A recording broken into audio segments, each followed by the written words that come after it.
3. Je vais vérifier que le son... Tu dis juste que, comme ça, tu me parles pour voir le son. Oui, ben, j'espère que maintenant c'est mieux là au niveau de la lumière. On arrête. C'est parti.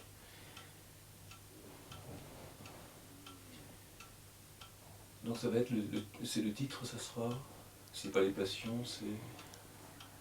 Les maladies, le titre c'est Regard clair sur les maladies de l'âme. un regard clair sur les maladies de notre âme. D'accord. Ça te va? Oui, oui, oui. Tu dis, hein? Je vais faire le lien avec le.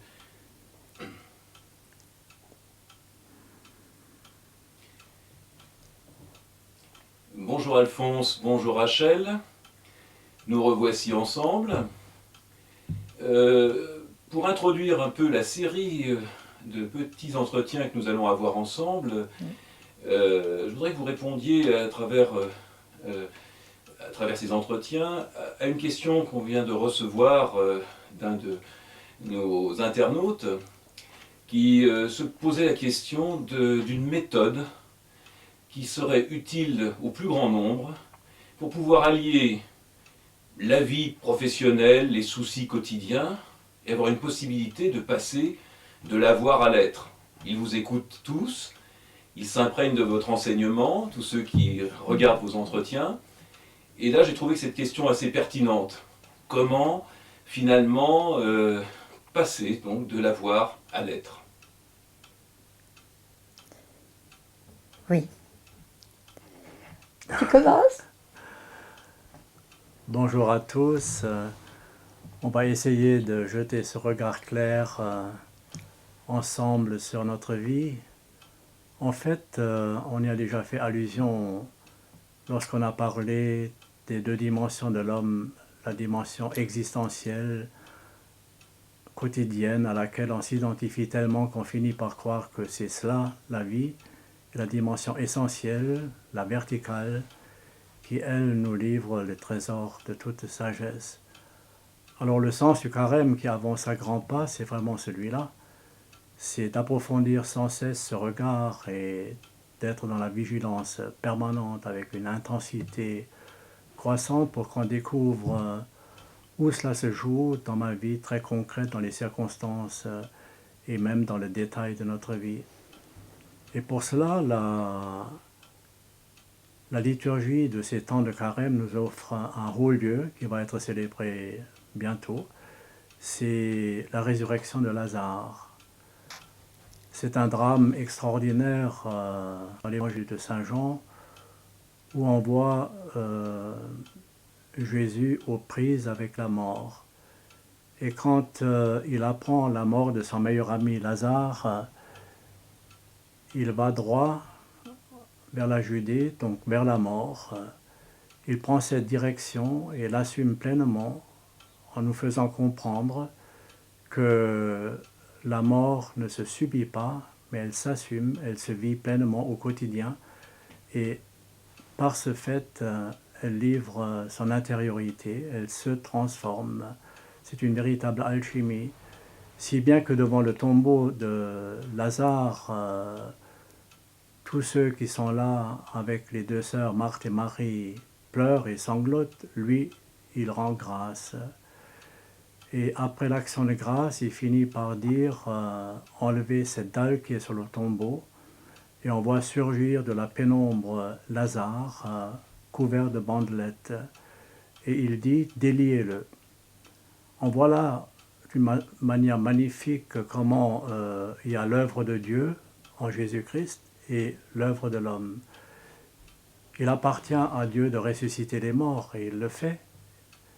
Il appartient à l'homme de délier ses bandelettes. Alors qu'est-ce que c'est cette pierre tombale? C'est ce qui nous sépare de Dieu, certainement. Parce qu'il y a la mort d'un côté et Dieu de l'autre, comme c'est magnifiquement montré dans ce texte.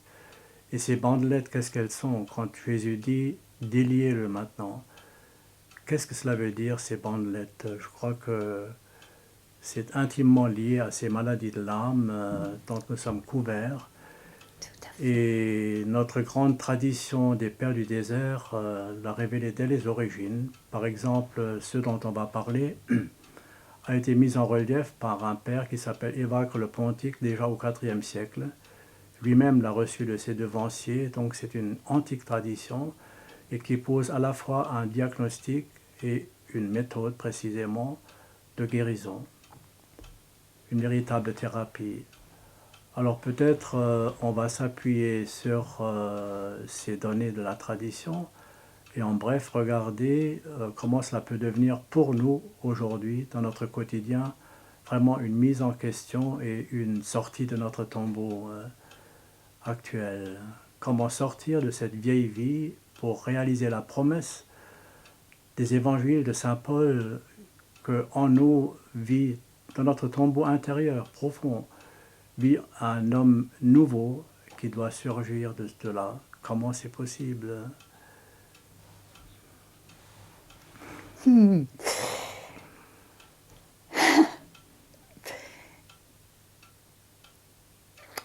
Alors, c'est pas évident. C'est pas évident. Si je griffe ou si je mords, vous me pardonnez, hein. Vous me pardonnez, mais la résurrection, la Pâque n'a aucun sens si nous ne cherchons pas à nous délier de nos bandelettes. Elle n'a pas de sens. Et ce qu'il y a quand même de fort, c'est que le Seigneur Jésus, quand les femmes sont venues à son tombeau, il était ressuscité. Mais dans le tombeau, il y avait les bandelettes.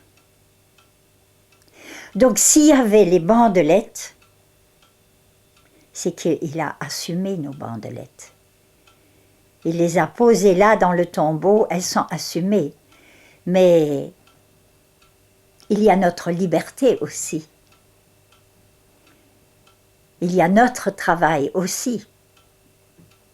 Alors, essayons, et c'est vital, essayons de nommer nos bandelettes. On pourrait en dire un autre mot, mais c'est un mot qui plaît.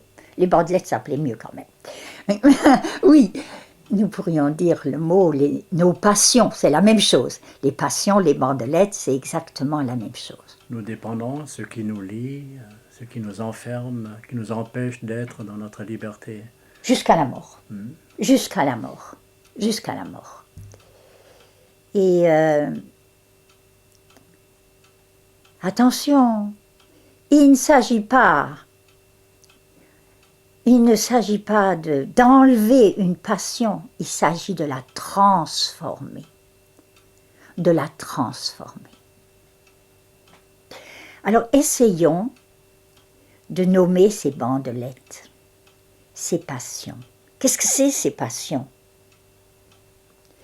C'est la passion d'amour éclatée. Nous sommes une passion d'amour. Dieu, nous sommes créés dans l'image de Dieu. Et Elohim, le Créateur, il nous a créés dans une passion d'amour. Et nous portons en nous le cri même de sa passion. Je t'aime, tu as du prix à mes yeux. Lisez-le dans le prophète Isaïe, je ne sais pas moi, les numéros, je ne les sais pas. C'est dans le prophète Isaïe. Je t'aime, tu as du prix à mes yeux. Donc nous sommes une passion d'amour. Et en nous, il y a ce désir d'être patient, d'aimer passionnément. Mais voilà, depuis la chute, entre guillemets, comme on appelle la chute, depuis la trahison de nos premiers parents, eh bien, cette passion d'amour est éclatée. Et elle est devenue une multitude, oui, de passions, des énergies. Qu'est-ce que c'est les passions? C'est des énergies perverses. Des énergies qui nous tuent, nous, donc qui nous enserrent de bandelettes, qui nous enserrent, nous, mais qui enserrent en même temps ceux qui sont autour de nous et l'univers entier. Pourquoi est-ce que le cosmos hurle comme il hurle en ce moment? Pourquoi est-ce que la mer mugit? Pourquoi est-ce que les vents grondent comme ils grondent, les tempêtes? Pourquoi? Pourquoi? Parce que nous les enserrons de nos bandelettes. Ils étouffent, ils étouffent. Alors ça hurle, ça mugit et ça tue. Mais les responsables, c'est pas le vent dehors, la tempête, c'est pas la mer qui mugit. Non, pas du tout. Les responsables, ce sont les humains. L'homme est un microcosme. Oui. Ce qui arrive à l'homme, ça arrive au macrocosme qu'il contient. Voilà. Alors, ceci étant posé, nommons nos faux dieux, parce que les passions, ce sont nos faux dieux. Alors, bien sûr, Pas seulement les faux dieux, c'est aussi le nom de démon qui nous habite. oui, Chaque passion est un démon qui nous habite. pour moi, c'est pareil. Qui nous arrache à notre liberté. Oui, c'est des Baals, c'est des Ouais. Baals, c'est des Baals, les passions. Oui. Eh ben, c'est les faux dieux. Ouais. Oui, c'est une question de vocabulaire, là. Mais c'est bien que tu le dises, toi aussi, avec ton vocabulaire à toi. C'est bien comme ça. Alors, bon, je pense que beaucoup parmi vous ont lu les maladies de l'âme, ces passions qui nous tuent. Vous êtes venus en session. C'est tellement grave et tellement important qu'on a quand même tous les ans 2 sessions sur les maladies de l'âme, ces passions qui nous tuent. Voilà. Alors, on ne peut pas tout dire dans une rencontre comme celle-ci, mais on va poser les bases, et puis je dirai petit point, et puis à vous de continuer. À vous de continuer. Il s'agit de purifier nos cœurs. Le carême, c'est ça. C'est ce moment pour purifier nos cœurs, pour le désencombrer des bandelettes, justement, qui nous enserrent. Ces bandelettes qui ont tué Lazare et qui nous tuent, nous sommes Lazare aujourd'hui. Chacun de nous est Lazare. Alors, la première, c'est quelle est la première bandelette? Quel est mon rapport à la nourriture? Il ne s'agit pas de ne pas manger, il ne s'agit pas de ne pas faire la fête, non, non, non, non. Mais quelle est ma manière de manger? Quel est mon rapport à la nourriture quand, voilà, la nourriture devient mon Dieu? Quand c'est le malin, le démon qui vient et qui dit « Nourris-toi de moi !» Nourris-toi de moi. Alors, chacun, regardons notre rapport à la nourriture. Et ça peut aller très loin. Ça peut aller très loin. Nous pouvons... Et mange, et mange, et mange. Quoi?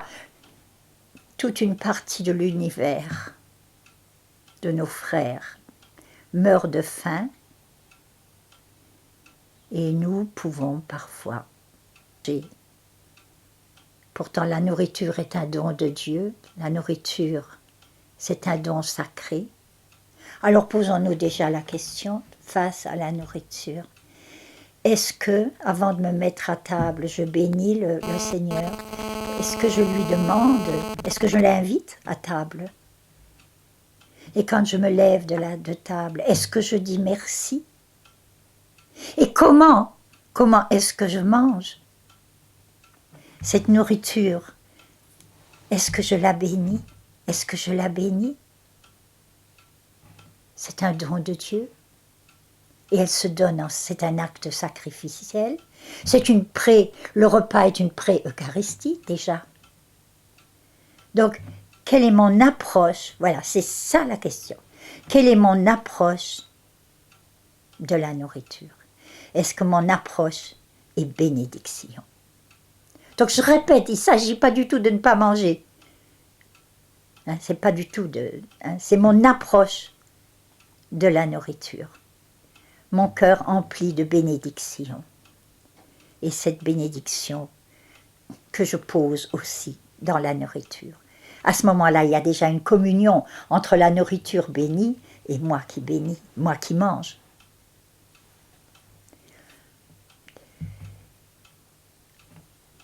Il y a aussi, pour certains, oh mon Dieu, il y a eu ça, c'est un peu moins fort maintenant, la macrobiotique, être végétarien. Attention, je n'ai pas dit qu'il ne faut pas être végétarien, loin de là. Loin de là. Mais quand ça devient, mais vraiment une folie, carrément, une folie. Ah non, pas ça, ah non, pas ça, ah non, pas ça. Oh, Saint Paul a dit, c'est pas ce qui rentre dans la bouche de l'homme qu'il tue, mais ce qui en sort. Et j'ai pas dit qu'il faut pas faire attention. Il y a des choses que nous supportons, d'autres que nous ne supportons pas. Hein. Mais c'est quand, je répète, quand ça, de la nourriture devient un Dieu. Voilà. Ou alors, allez, vous me pardonnez, hein, je mange pas ça, je mange pas ça, je mange pas ça, parce que ça me fait grossir. Si je mange, si c'est tempéré ce que je mange, je grossirai pas. Vous me pardonnez hein, de dire ça? Bon. Petit point, je crois que pour la nourriture, là, j'en ai assez dit. Hein. D'ailleurs, oui, va. Ce qui est intéressant sur le plan positif, c'est que Dieu a créé l'homme comme un être qui a faim. Et pourquoi il a faim? Parce que il a faim de Dieu. C'est tout simplement une histoire d'amour. Et quand l'homme vit sans Dieu, alors cette béance de la faim, il la bourre avec autre chose. Fondamentalement, donc la nourriture est un besoin ontologique, c'est de se brancher au Créateur, à l'être. Mais quand on se coupe de l'être, alors la nourriture devient une chose en soi. Et c'est ça la passion, elle tue parce qu'on jouit sans Dieu.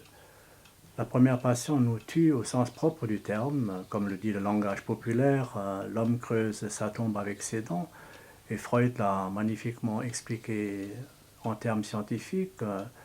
Au bout d'une certaine façon de manger, il n'y a que la souffrance et la mort. Et donc c'est l'inversion d'une béatitude qui est de jouir pleinement de la vie même de Dieu, ce qu'on appelle la grâce. Et cette jouissance inversée du trop manger ou très mal manger, nourriture pervertie, arrachée de son origine, donne droit à la deuxième passion qu'on appelle la luxure. La luxure.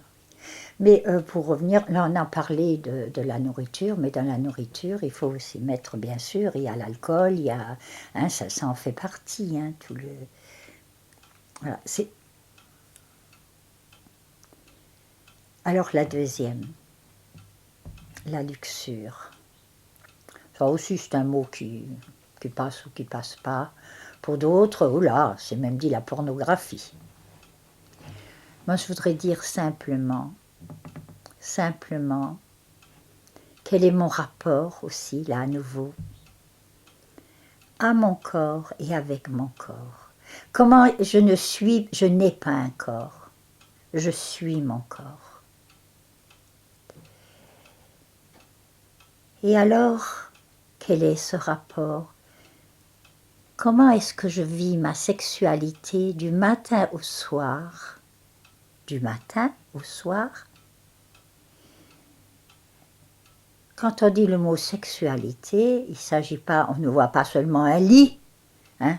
On ne voit pas seulement un lit où on vit la sexualité, et puis un mot que je déteste, Oh, je trouve que comment des humains créés par Dieu, ils peuvent dire on fait l'amour. Vous me pardonnez hein, de dire ça. Non, on s'étreint. On ne fait pas comme les chiens et les chats. On s'étreint. Le corps est sacré. Il est créé par Dieu. Il l'a tissé. C'est lui qui a tissé notre corps. Et puis il a voulu que biologiquement, dans sa sexualité, ben mon Alphonse c'est un homme, puis sa Rachel c'est une femme. Alors, comment est-ce que nous vivons notre sexualité dans notre biologie masculine, féminine? Je l'ai bien dit, du matin au soir, et jusque dans l'étreinte, si nous sommes mariés, si nous sommes des époux bénis par Dieu. Si mon corps est un objet de plaisir, alors où est la place de Dieu? Tu diras tout à l'heure sur le plaisir, hein, Alphonse, s'il te plaît. Mais si mon corps est un objet de plaisir, quelle est ma relation à l'autre? l'autre aussi ne sera qu'un, j'ai mis le mot qu'un, ne sera qu'un objet de plaisir. Et alors qu'est-ce qui se passe quand c'est comme ça? On prend et on jette. Que de divorces parce que nous n'assumons pas notre sexualité. Cet homme que Dieu a créé, cette femme que Dieu a créée. Je l'ai dit, je crois déjà, dans un autre entretien, quel était cet homme, quelle était cette femme, hein, le masculin, le féminin.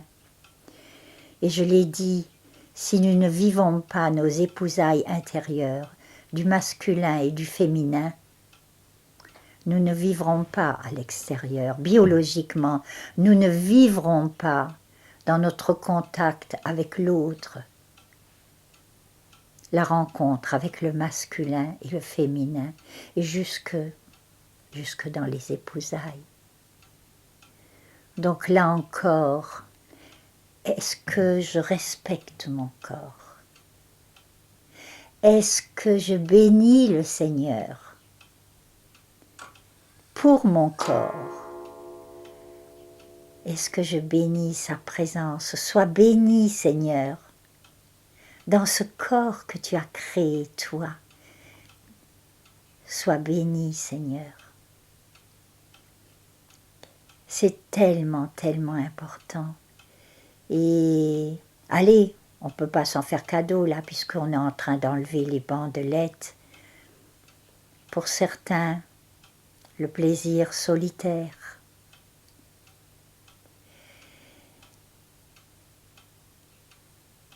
Je ne critique pas l'homosexualité.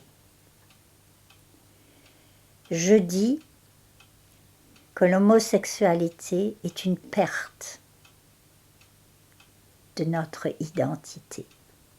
Oh, ça remonte parfois jusque à notre enfance, hein, quand nous n'avons pas, pardonnez-moi encore, vu et entendu papa, maman être pleinement, elle, femme, lui, homme, tout petit, nous sommes perdus, nous perdons notre identité. Et c'est le commencement. Oui, la naissance, pour certains, de l'homosexualité. Je vous demande pardon si je n'ai pas critiqué et je n'ai pas jugé. Je dis que c'est une perte d'identité et si nous en prenons conscience face à Dieu, que nous sommes enserrés dans ces bandelettes-là, nous pouvons guérir. Nous pouvons. Tous, nous pouvons, avec le Christ qui a enlevé les bandelettes, avec lui qui nous dessert, qui ouvre, comme il l'a fait pour Lazare, nous pouvons tous guérir. Tous. Petit point. À toi, Alphonse. Il ne faut pas oublier Saint Paul, qu'on traite parfois de misogyne. C'est quand même lui qui a dit que la femme est la gloire de l'homme. Et il avait bien raison. Et en le disant, il s'inscrit déjà dans une antique tradition juive qui a toujours considéré la relation à Dieu comme une véritable épiphanie, une manifestation, un haut lieu de rendez-vous avec Dieu. L'autre, c'est pas encore toi, avec tous nos jugements tant que nous sommes capables, mais le surgissement sous mon regard de la gloire de Dieu, c'est la Shérina. L'autre, c'est la gloire de Dieu, et qui fait des deux alors des véritables contemplatifs.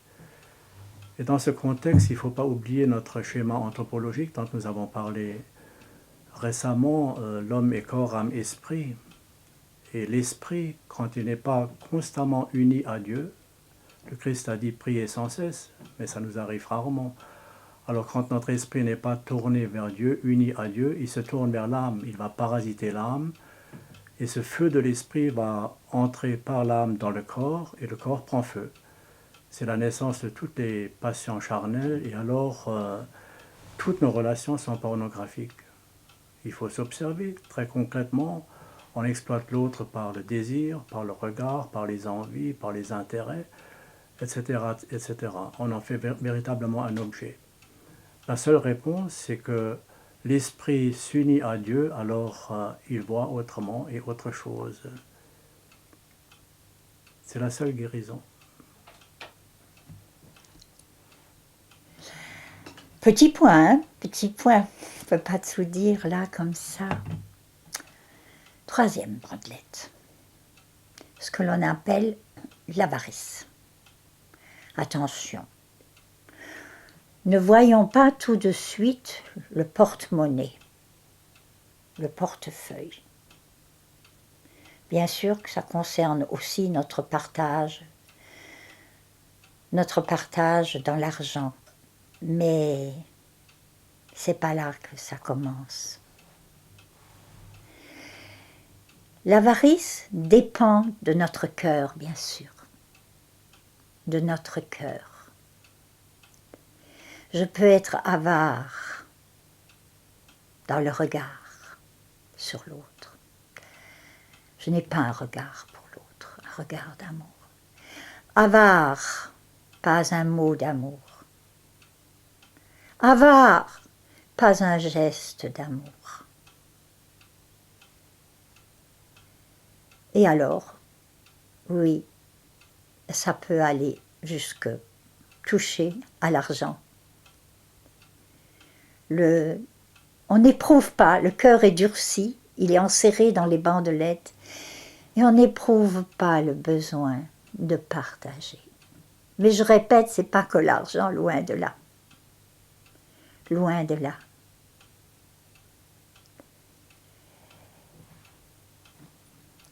Et il faut faire attention là. D'abord, rien ni personne ne m'appartient. D'abord. Ensuite,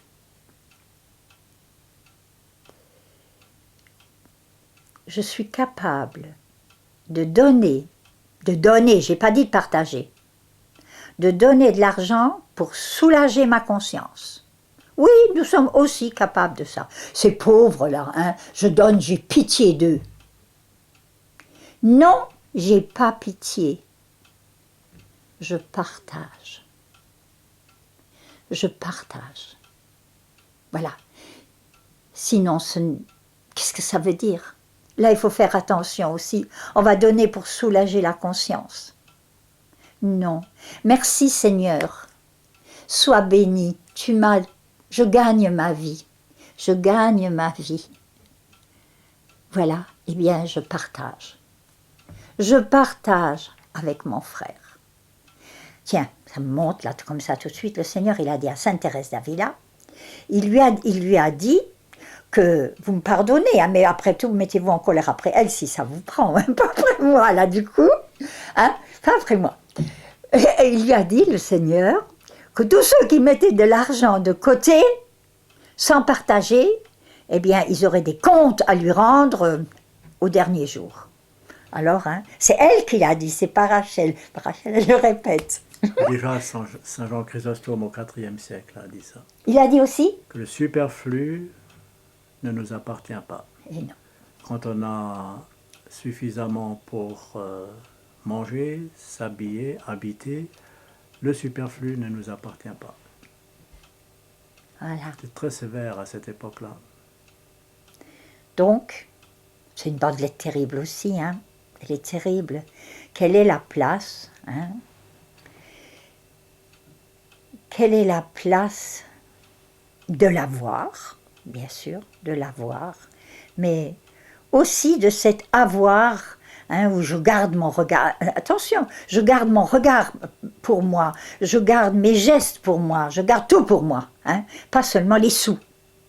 Pas seulement les sous. Hein. Je l'ai dit et je le répète parce que c'est très très très grave. Attention à l'avarice dans le regard, dans la parole, dans le geste. Comment ça se fait, au fond, que nous sommes tellement obnubilés par la possession, nous désirons posséder? Eh bien, c'est tout simplement parce que nous sommes créés pour elle. Comme pour la nourriture, nous sommes créés pour nous nourrir de Dieu. Là. Et comment ça se fait alors ici pour la possession?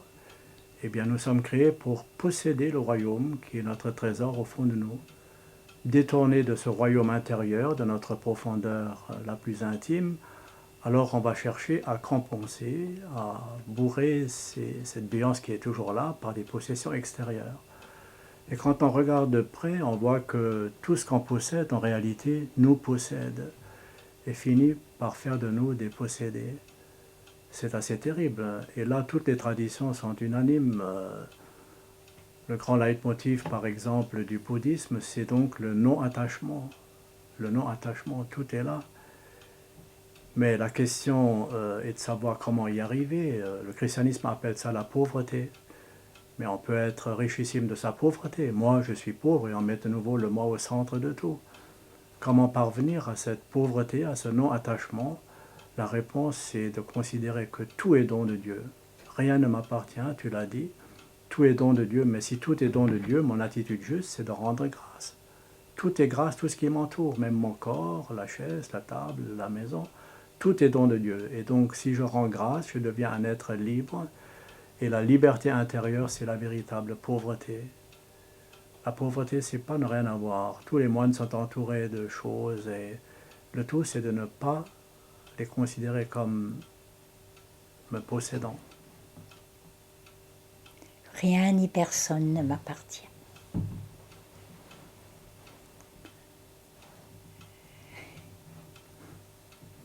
Alors, on peut aller à une autre bandelette. On va essayer. Toujours petit point. Oula. Alors, nous arrivons maintenant à celle qui a appelé la colère.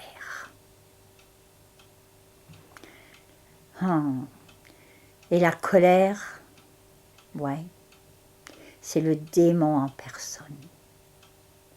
Nous sommes habités par le feu de l'amour divin. À chaque inspire, nous sommes habités par le feu de l'amour divin. Et nous sommes capables de vivre dans le feu de la colère démoniaque. Et la colère, la tradition le dit, mais la Bible elle-même le dit, et l'Inde a dit la même chose. Quand tu te mets en colère, je le dis avec mes mots, tu jettes un couteau dans la gorge de ton frère, mais le couteau te retournera à toi dans la gorge. La Bible le dit, avec ces mots, l'Inde dit exactement la même chose. Oui, la colère est meurtrière. C'est un feu qui détruit, un feu qui me brûle d'abord moi, qui me détruit, qui détruit mon corps, qui détruit mon âme, qui coupe mon esprit de Dieu. Mais un feu qui atteint le frère et qui se dépose dans le cosmos, un feu meurtrier. Oh, attention à la colère. Pourquoi je me mets en colère? Pourquoi?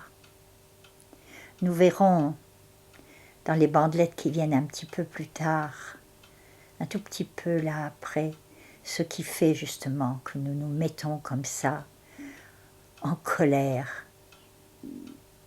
Nous allons le voir un petit peu plus tard. Je veux simplement ici déjà mettre en place ce feu destructeur, la colère. Oui, la colère, c'est le démon en personne. Et nous allons voir un tout petit peu plus tard pourquoi nous sommes capables de nous mettre comme ça en colère. Attention, le Seigneur a mis en nous le feu, la passion de la colère pour nous mettre en colère justement, c'est-à-dire pour lutter contre l'approche, contre les attaques du démon et pour lutter contre tout ce qui est injuste dans le monde, mais pas contre nos frères. Je ne peux pas être complice de ce qui est injuste. Je ne peux pas. Et là, j'ai à m'engager. J'ai vraiment à m'engager. Mais je ne peux pas me mettre en colère contre mon frère. Ça, je ne peux pas. Parce que je le tue. Je le tue. Je vous laisser là, ça vaut la peine. Oui, ça vaut la peine. Moi, Rachel, vous le savez, la plupart, Rachel, c'est un être de feu. C'est quand même, ouais. Et vous voyez, je vous dis même, je vous confesse mon péché. Je vous confesse mon péché. Ben oui, c'est carême. Hein? Je suis une impatiente. Et là où... et alors, notre père spirituel maintenant, c'est Monseigneur Calixte Ossuaire, l'évêque Calixte Ossuaire. Et je lui disais, je me confessais à lui, je lui disais, Père, mais comment je fais pour enlever cette bandelette, pour guérir de cette passion de l'impatience? Comment il faut faire? Je veux, j'arrive pas. Alors il me dit, et c'est où ton impatience? Et je lui dis, eh ben c'est, là aussi, la plupart, vous savez, j'ai la responsabilité de la direction du chœur au sein de la liturgie. Et alors, je suis impatiente quand c'est pas juste. Quand c'est pas juste. Parce que le chœur porte la responsabilité d'être avec les anges, de louer la gloire de Dieu et de transmettre cette beauté de la louange à tout le peuple royal. Alors il me regarde et dit « Écoute-moi bien, mais jusqu'au bout, écoute-moi bien. » Et il répète « Écoute-moi bien et jusqu'au bout. » Alors vous aussi maintenant, hein, écoutez bien jusqu'au bout ce que je vais dire. Il me dit « Il faut continuer à être impatiente. » Oui, parce que les impatients font avancer le monde. Mais ne sois jamais impatiente contre ton frère. Alors comment je fais, Père? Comment je fais? Comment il faut faire? Quel est le remède? Et là, il me dit, dès que tu sens que ça monte en toi, tu dis Jésus, Jésus, Jésus, Jésus. Tu vas voir comment ça va se calmer et après tu pourras corriger tes frères. Alors j'ai raconté ça et maintenant je vous assure que je le fais et ça marche. Hein, ça marche. Et j'ai raconté ça aux membres du chœur. Et maintenant, quand ils voient un petit peu dans mes yeux qui tournent que l'impatience monte, un pousse l'autre et tout le monde dit ensemble Jésus, Jésus, Jésus. Et ben voilà. Alors, on rit, et puis on n'est plus impatient, et on peut corriger et aller vers plus beau. Ça peut vous servir aussi, hein, ça? Hein? Sûrement. Hein? Oui. Alors, ça me fait penser qu'il ne faut pas mettre en relief qu'il y a une sainte colère qui utilise la même énergie mais qui est plutôt une indignation devant les injustices. Voilà. De toutes sortes, petites et grandes, du quotidien et mondial, etc. Et on pense par exemple à cette sainte colère que Jésus a eue lorsqu'il a chassé les vendeurs du temple, ou cette immense colère du chapitre 23 de saint Matthieu vis-à-vis de certains pharisiens, des scribes et des anciens du peuple. Et ce qui distingue les deux, c'est important, et celui qui est dans une sainte colère, qui s'indigne devant les injustices, il ne perd jamais sa maîtrise, il garde toute sa liberté intérieure, il n'est pas emporté, il n'est pas hors de lui-même. Toutes choses qui sont le cas pour la colère passionnelle. Oui. Alors que la colère passion, c'est une extraordinaire énergie que Dieu nous a donnée, voilà. Mais pour l'aimer. Pour aimer Dieu, pour aimer l'autre, pour s'aimer soi-même. et tout transformé par l'amour. Mais quand Dieu est absent, alors cette énergie est là, et comme toujours avec les autres passions, elle va s'inverser. Et donc celui qui est possédé par cette passion, il est toujours en colère. Mais comme un volcan, de temps à autre, il y a une éruption, ça éclate, mais tout le temps, il y a cette espèce d'irritation, d'agressivité, de rancœur, de ressentiment, d'insatisfaction. Ce sont des symptômes d'une colère profonde, qu'on est vraiment possédé dans les profondeurs, à tel point que les pères disent qu'il n'y a pas de remède, sinon un remède global qui s'appelle la conversion de tout l'être. Et il y a un père, c'est d'ailleurs notre père de l'Église orthodoxe des Gaules, Monseigneur Jean de Saint-Denis, qui a dit celui qui se convertit de la colère, il acquiert la béatitude des doux. Il devient doux. Mais un doux, c'est pas quelqu'un qui aime les douceurs, les sucreries. Un doux, dit-il, c'est quelqu'un qui demeure dans la joie, quelles que soient les circonstances. Il est dans la joie, quelles que soient les circonstances. Il dit, je connais une famille qui est très malheureuse, mais vraiment, qui se trouve dans le malheur. Ils ont décidé de prendre comme fouet de ce malheur la joie. Et c'est absolument inouï. Ça permet d'aller au-delà des opposés, de découvrir qu'il y a une transcendance de l'ici et maintenant, au cœur de l'ici et maintenant, et que la joie est vraiment la clé qui se trouve au bout de ce carême qui s'appelle la Pâque. Voilà. Le vrai disciple du Christ est un être consumé par la joie pascale. C'est vraiment son élément de vie. Mais c'est pas une hilarité. Pas du tout, c'est pas psychique. Voilà. Le C'est psychisme est vraiment. entraîné. Voilà. Mais C'est vraiment un son, je dirais, qui. C'est un son qui nous fait vibrer. Nous vibrons du son de la joie, envers et contre tout. Une joie que, oui, que personne ne peut nous enlever, malgré tout, malgré toutes les souffrances, toutes les déceptions. Personne ne peut nous l'enlever, parce qu'elle a le visage du Christ. Oui. Ça y est, toi? Bon. Alors, encore une bandelette maintenant.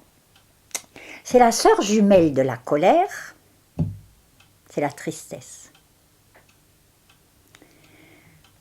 Attention, je vous entends certains peut-être dire, mais comment? On ne peut pas être triste? On ne peut pas être triste? Non. Non, on ne peut pas être triste. Ne confondons pas la tristesse avec la douleur, le chagrin. Oui, j'ai perdu un enfant. Non, tu ne l'as pas perdu. Non, puisqu'il ne t'appartient pas. Non, il a passé les portes de la mort. J'ai perdu ma femme, j'ai perdu mon mari. Non! Non, ils ont passé les portes de la mort. Mais tu as du chagrin. Mais oui, tu les as aimés et tu continues à les aimer.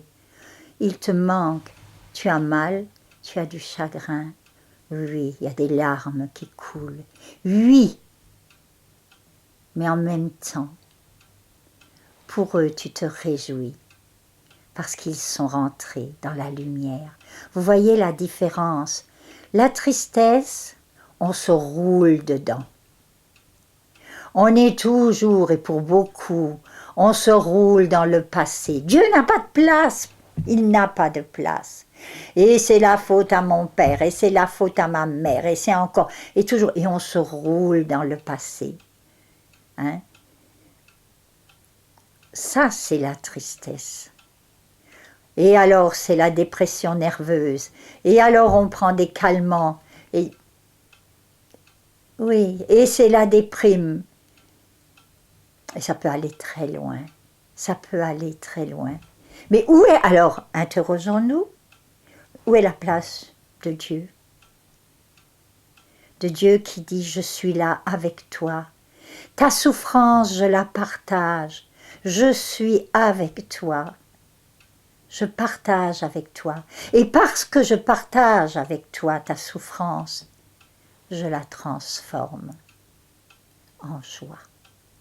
De cette joie dont j'ai parlé. De cette joie qui vibre en moi et que personne ne peut m'enlever. Attention à la tristesse. Elle est, oh mon Dieu, mais le démon, il adore ça, c'est le mot, hein. Il est tout le temps en train de dire, et tu te rappelles ceci, et tu te rappelles le mal qu'on t'a fait, et tu te rappelles...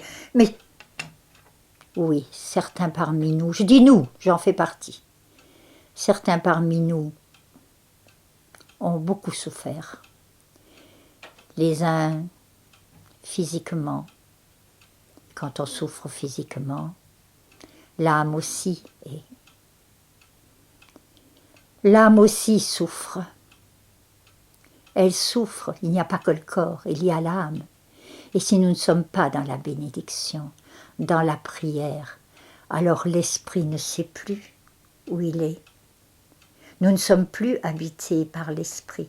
C'est l'esprit qui nous transmet la paix.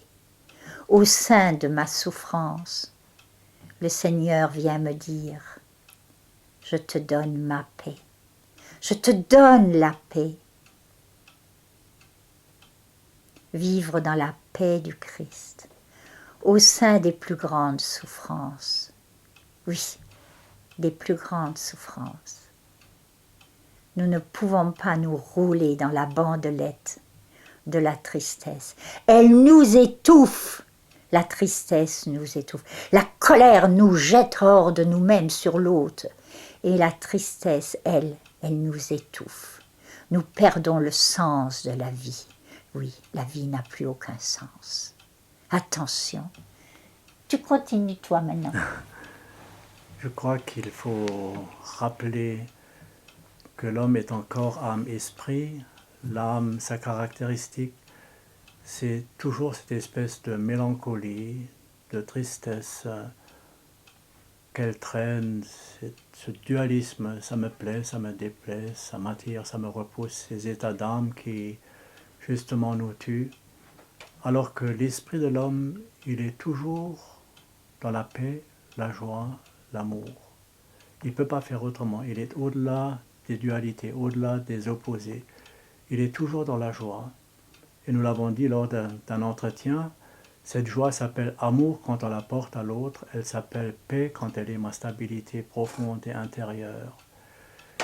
Et il faut se souvenir de cela parce que ça peut être immédiat.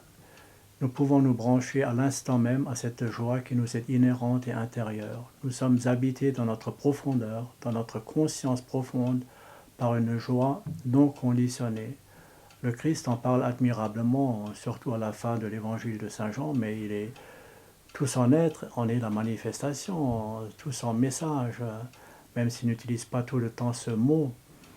Mais il l'a dit, je vous donnerai une joie que rien, que personne ne peut vous enlever. Elle n'est pas conditionnée par les circonstances extérieures. Nous ne sommes pas des êtres conditionnés. Nous nous laissons conditionner parce que nous le voulons bien. Comme disait Montaigne, on est des esclaves de cette servitude extérieure. Nous sommes extradéterminés, disent les sociologues. Donc on est heureux quand il y a un événement heureux, on est malheureux quand il y a un événement malheureux. Mais si on était vraiment dans son intériorité, on se recevrait de la présence de Dieu, qui est la source même de toute joie. On peut donc dire, si cela est vrai, et tout l'évangile est là bien sûr, on peut dire que du moment que je suis habité par la présence divine, qui est la source même de toute joie, par le Christ ressuscité, la tristesse c'est la plus grande des trahisons.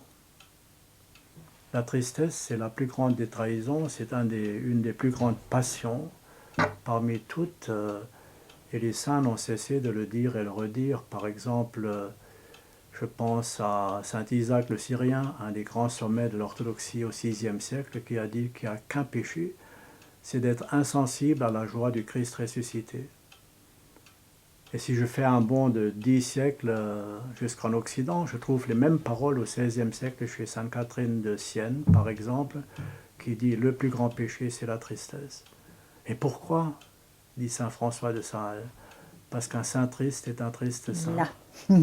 Un saint triste est un triste saint, c'est une contradiction même dans les termes. Un saint, c'est quelqu'un qui est abouché à la source de vie, à la source de l'amour, de la joie même. Et donc, on ne trouvera pas, dans aucune tradition spirituelle de l'humanité, un sage, un maître ou un saint qui soit triste. C'est impossible. Si vous le trouvez, je vous donne mon téléphone vert, dites-moi où ça se passe.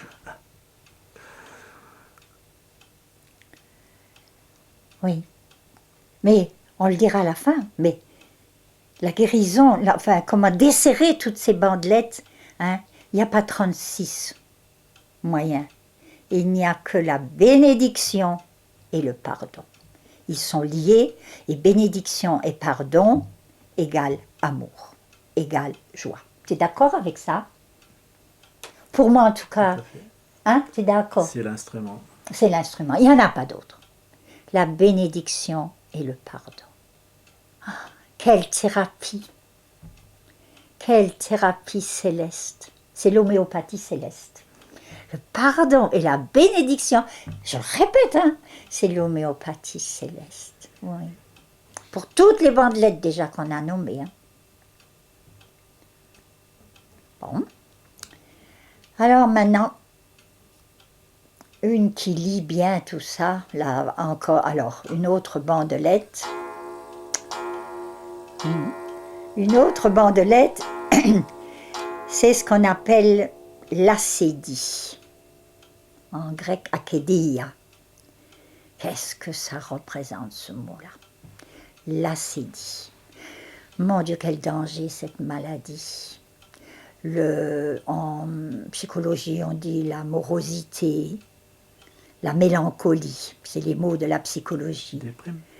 La déprime, bien sûr, mais qui contient énormément de morosité et que la psychologie prend, et de mélancolie. Alors là, on y est plus encore. Mais la tristesse et l'acédie sont très, très liées. Elles sont très liées, toutes les deux. La vie n'a aucun sens. On n'assume pas l'instant présent. Autant la tristesse se roule toujours dans le passé, et beaucoup dans le passé, beaucoup, beaucoup. Autant l'acédie a le regard toujours vers l'ailleurs. C'est toujours mieux ailleurs. Alors, allez, je demande un nouveau pardon. C'est mieux avec une autre, avec un autre, dans un autre boulot, à faire autre chose. Attention, attention, hein. Là encore, allez, je vais jusqu'au bout, Si dans un couple, on a tout essayé, et qu'on se tue, et qu'on tue les enfants, bien sûr qu'il faut se séparer, c'est pas de l'acédie, ça. Et si dans un travail, je meurs, je peux plus tenir, et qu'en même temps, en mourant, je fais en mourir d'autres, moi, on me fait mourir et moi, je meurs, et que j'ai tout essayé, je dis bien, que dans la prière, j'ai tout essayé, dans la bénédiction, j'ai tout essayé, et que j'en meurs, mais Dieu ne veut pas que je meure. Vous comprenez, hein, de ne pas me faire dire ce que je n'ai pas dit. Hein. Non, l'acédie, c'est l'éternel mécontent. On n'a pas de racines, on n'a pas les pieds bien sur la terre. Alors il faut partir. Et on est malheureux, l'acédiaque est malheureux, donc il n'assume pas l'instant présent, mais ça va très loin. C'est Job qui dit, dans le livre de Job, « Voici que Dieu passe près de moi et je ne le vois pas. Il s'en va et je ne l'aperçois pas. » Bien sûr que je ne suis pas là. C'est dans l'instant présent que Dieu me parle. Et s'il y a demain, quoi, aujourd'hui peut être mon dernier jour, hein, pas seulement le dernier jour de Rachel, le dernier jour de chacun. Assumons le dernier jour. Qu'est-ce que nous savons de demain? Rien. Mais ma vie d'aujourd'hui, ma vie que j'assume vraiment, s'il y a un lendemain biologique sur cette terre, eh bien ce lendemain va être préparé par l'aujourd'hui. Sinon, il n'y a pas de lendemain. Ça sera encore l'acédie et encore l'acédie. Et c'est aujourd'hui prépare mon chemin d'éternité. Il prépare mon chemin d'éternité. Là, aujourd'hui, là, maintenant, tout de suite, je peux dire, mais quel est le sens de ma vie? Après qui je cours? Après quoi je cours? Quel est le sens de ma vie? Essayez là de le prendre, cette question-là. Quel est le sens de ma vie? Oh, le Christ n'a pas arrêté. Dans la Bible, il est tout le temps dit aujourd'hui, aujourd'hui, pas demain. Ou bien ce jour, vous l'avez déjà entendu. Ce jour, ou bien aujourd'hui. Voilà, c'est cet appel vraiment à vivre en Christ, dans le souffle de l'Esprit Saint, sur ce chemin que j'ai à faire, mon chemin de déification que le Père Saint a voulu pour moi quand il m'a créé. Quand il m'a créé. Quel est le sens de ma vie? Tout de même, mon chemin, c'est la vie éternelle. Aujourd'hui, tout de suite, pas demain, là, je sais pas quand. Non, non, non, non, c'est aujourd'hui même. Aujourd'hui même. Attention à l'acédie. Attention, il y a parfois des petits mots comme ça qui nous montrent que le démon de l'acédie est là en train de dire « Oh là, qu'est-ce que tu fous là hein ?» Vous savez, quand on dit « bof »,« j'en ai marre »,« ras-le-bol »,« j'étouffe », ce sont les signes que le démon de l'acédie est à l'œuvre. Et alors, où il va me conduire? Dans la tristesse, puisque je trouve pas. Donc, vous voyez, les passions, elles sont liées. Et toutes les autres, hein. Je m'ennuie. Oh là là, qu'est-ce que je m'ennuie, ma vie n'a pas de sens. Alors, les autres bandelettes sont là, les passions.